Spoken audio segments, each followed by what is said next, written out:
સુરત મહાનગરપાલિકાના જંગનો આજે અંતે ફેસલો આવી ગયો છે। સવારથી શરૂ થયેલી ઉત્તેજના અને રસાકસી બાદ હવે ચિત્ર એકદમ સ્પષ્ટ છે। સુરતના ઇતિહાસમાં પહેલીવાર કોઈ એક પક્ષે આટલું પ્રચંડ અને વિરાટ બહુમત મેળવ્યું છે।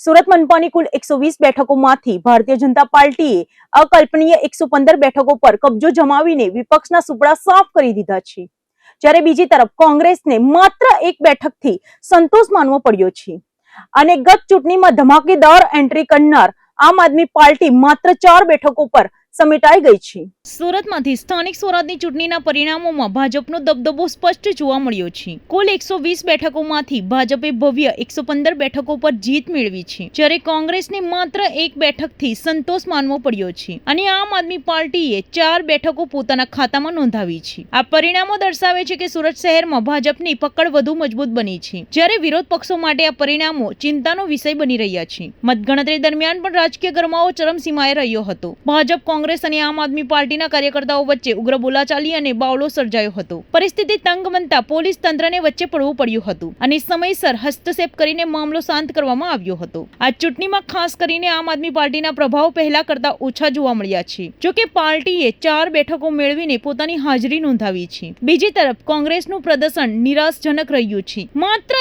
એક બેઠક સુધી સીમિત રહેતા પાર્ટી માટે આ મોટો ઝટકો માનવામાં આવી રહ્યો છે। ભાજપના આ પ્રચંડ વિજય બાદ શહેરમાં ઉજવણીનો માહોલ જોવા મળી રહ્યો છે। કાર્યકર્તાઓએ જીતની ખુશીમાં મીઠાઈ વહેંચી અને આનંદ વ્યક્ત કર્યો હતો। રાજકીય નિરીક્ષકોના મતે આ પરિણામો લોકોના વિશ્વાસ અને વિકાસના મુદ્દાઓ પર પડેલા મતનું પ્રતિબંધ છે। હવે નજર રહેશે કે ભાજપ આ ભવ્ય જીત બાદ વિકાસના કામોને કેવી ગતિ આપે છે અને વિરોધ પક્ષો આગામી સમયમાં શું વ્યૂહરચના અપનાવે છે। પરંતુ હાલ માટે સુરતમાંથી સ્પષ્ટ સંદેશ ગયો છે કે શહેરમાં ભાજપની પકડ હજુ પણ મજબૂત છે।